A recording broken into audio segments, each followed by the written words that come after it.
syempre, ilalagay mo na yung cable ng printer and then Control P.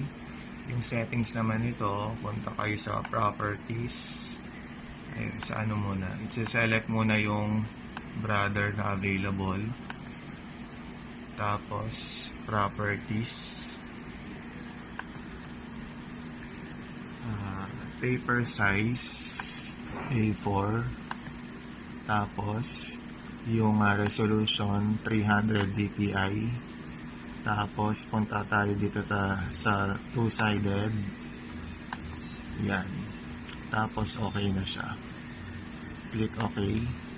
And then, punta tayo dito sa copies. I-up lang siya. So, dito mo ilalagay kung ilang copies. Halimbawa, kung 100. Tapos, pages. And then, itong booklet subset, both sides. And then, okay na. Pwede nang mag-print ng tuloy-tuloy.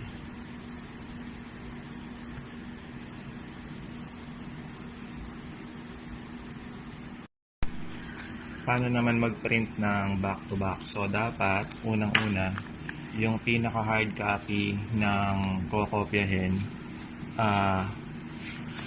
may copy din siya sa likod na separate. So, halimbawa ito, yung first paper, back-to-back siya, di ba? So, kailangan itong back niya, meron din siyang another copy. So, ilalagay lang siya doon. So, same thing sa second paper na 2 pages, i-copy nyo lang muna yung back niya. Tapos, kapag meron ng copy, pwede na siyang i-reproduce. So, ilalagay lang yung copy dito sa taas. So, ang pipindutin is sa option. Tapos, hanapin yung sort. Ay, ano muna pala. Yung two-sided. Tapos, okay. Tapos, kailangan one-sided, two-sided S siya. Dahil L ito, ibababa lang siya para mag-S. So, one-sided, two-sided S. Tapos, okay. Balik sa option.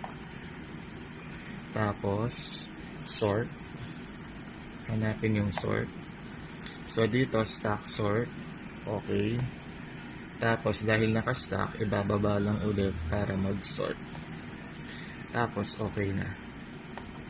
And then, ilagay lang kung ilang copies ang ipiprint. So, halimbawa, pero dito sa brother natin, maximum niya is hanggang 99. So, yun. Pag okay na, start na. So, magra-run ako siya.